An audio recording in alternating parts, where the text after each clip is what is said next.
हाँ तो प्यारे बच्चों, कैसे हैं आप सब। आशा करते हैं आप सब बहुत ही अच्छे होंगे, मस्त होंगे, ज़बरदस्त होंगे।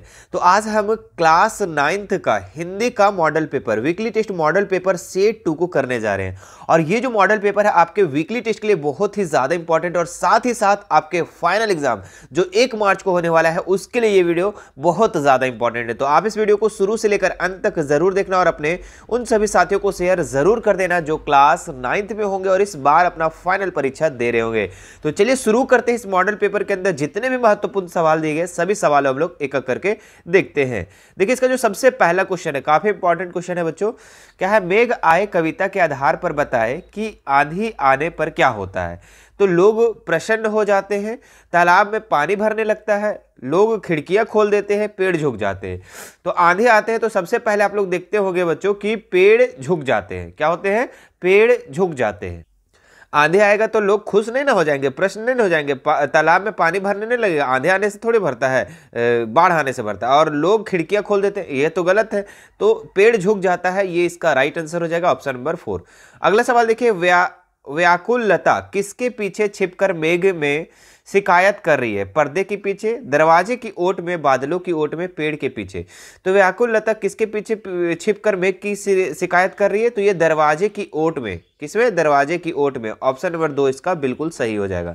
अगला सवाल देखिए क्या दिया हुआ है। तालाब द्वारा परात में पानी दर्शाता है, भर कर लाना किसी भारतीय परंपरा को दिखाता है।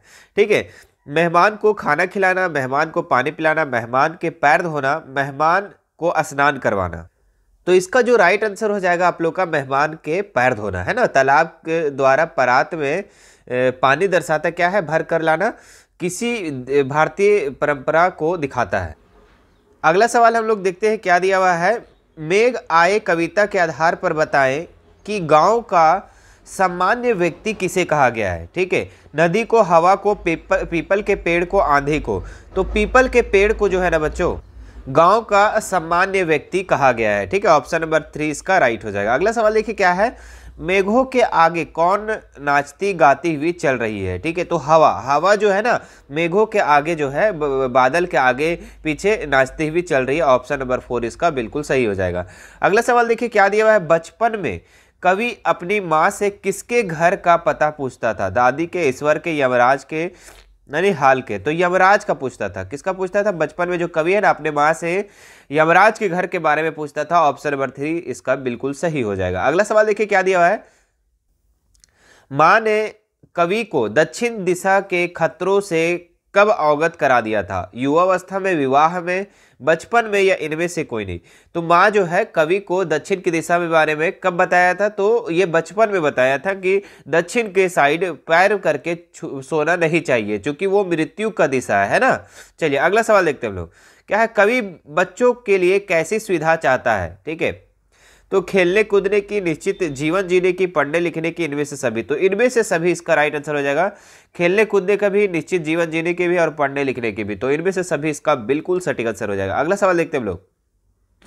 क्या है? बच्चों को काम पर जाता देख कवि के मन में कैसे भाव उमड़ते हैं? आवेग, करुणा, चिंता, इनमें से सभी। तो इनमें से सभी इसका भी हो जाएगा। बच्चों को काम पर जब काम पर जाते हैं तो कवि देखता है और उसमें आवेग उमड़ता है, करुणा उमड़ता है, चिंता होती है। तो ऑप्शन नंबर 4 इसका बिल्कुल सही हो जाएगा। अगला सवाल देखते हैं लोग। क्या है? 9, 2, 11 होना मुहावरे का सही अर्थ है। ठीक है, तो 9, 2, 11 होना आप लोग बचपन से पढ़ते आ रहे बच्चों की बहुत तेज से भाग जाना। तो ऑप्शन नंबर 3 इसका बिल्कुल सही हो जाएगा, बहुत तेज भाग जाना। ठीक है, चलिए अगला सवाल देखते हैं हम लोग क्या दिया हुआ है। देखिए आप लोग हम कुछ एक्स्ट्रा क्वेश्चन करवा दे रहे हैं। ठीक है, अभी तक हमारे वीडियो को लाइक नहीं किए तो वीडियो को लाइक कर दो। ठीक है, ताकि आप लोग हम और भी एक्स्ट्रा क्वेश्चन इसी तरीके से करवा दें, ताकि आपका फाइनल जो परीक्षा है 1 मार्च को होने वाला उसके लिए भी ये क्वेश्चन जो होगा बहुत ज़्यादा इंपॉर्टेंट होगा और आपका प्रैक्टिस बना रहेगा, है ना। इसीलिए हमने एक्स्ट्रा प्रैक्टिस क्वेश्चन करवाता हूँ हर बार। चलिए अब देखिए इसका पहला क्वेश्चन क्या है। दक्षिण की दिशा किसकी दिशा मानी जाती है? तो दक्षिण की दिशा मृत्यु की दिशा मानी जाती है। ऑप्शन नंबर 3 इसका बिल्कुल सही हो जाएगा। अगला सवाल देखते हैं लोग। किसी क्रोध का बुद्धिमानी नहीं है, माँ का, यमराज का, पिता का, अध्यापक का। तो यमराज है ना, इसका क्या हो जाएगा, किसे क्रोध करना बुद्धिमानी नहीं है, तो यमराज का क्रोध करना बुद्धिमानी नहीं है। ऑप्शन नंबर 2 इसका बिल्कुल सही होगा। यमराज का घर किस दिशा में है, तो यमराज के घर दक्षिण दिशा में बच्चों। ऑप्शन नंबर 4 इसका बिल्कुल सही हो जाएगा। चलिए अगला सवाल देखते हैं लोग।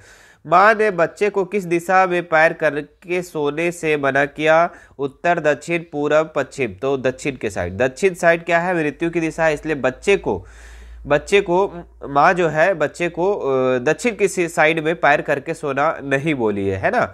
अगला सवाल देखते हैं हम लोग।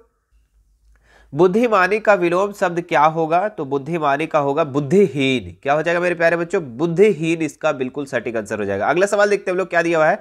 ईंट से ईंट बजाना मुहावरे का अर्थ है, तो ईंट से ईंट बजाना मुहावरे का अर्थ है नष्ट भ्रष्ट कर देना। क्या करना, नष्ट भ्रष्ट कर देना। ऑप्शन नंबर 2 इसका बिल्कुल सही हो जाएगा।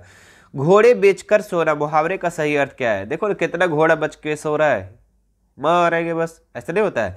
तो इसका मतलब क्या हुआ कि निश्चिंत होना, मतलब कोई मतलब नहीं दुनियादारी से, बस सो रहे तो सो रहे, निश्चिंत हो गया है ना। ऑप्शन नंबर 2 इसका बिल्कुल सही हो जाएगा। अगला सवाल देखो बाबू, क्या दिया हुआ है।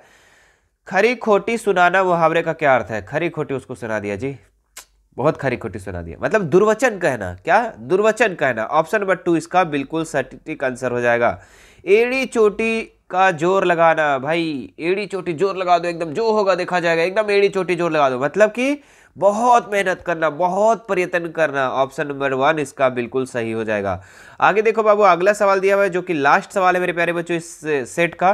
कान भरना मुहावरे का क्या अर्थ है, देखो ना सबका कान भरते चल रही है वो, सब देखो ना कितना कान भरते चल रहा है सबको, मतलब कि क्या हुआ, चुगली कर रहा है भाई, चुगली, चुगली करना है ना। ऑप्शन नंबर 1 इसका बिल्कुल सही हो जाएगा।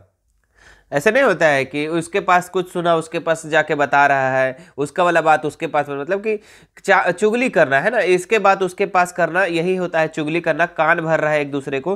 ठीक है, तो ऑप्शन नंबर 1 इसका बिल्कुल राइट है। क्या आप लोग भरते हैं, चलिए कमेंट करके बताइए फटाफट। ठीक है, आप लोग चुगली करते हैं कि नहीं करते, है ना। चलिए, कुछ कुछ समय में लगभग सबको ही करते हैं ना, कुछ कुछ ऐसे सिचुएशन आता है, ठीक है, जिसमें पेट में बात पचता नहीं, वो कहीं ना कहीं बोल ही देते हैं ना, हम लोग चुगली करते हैं एक दूसरे से।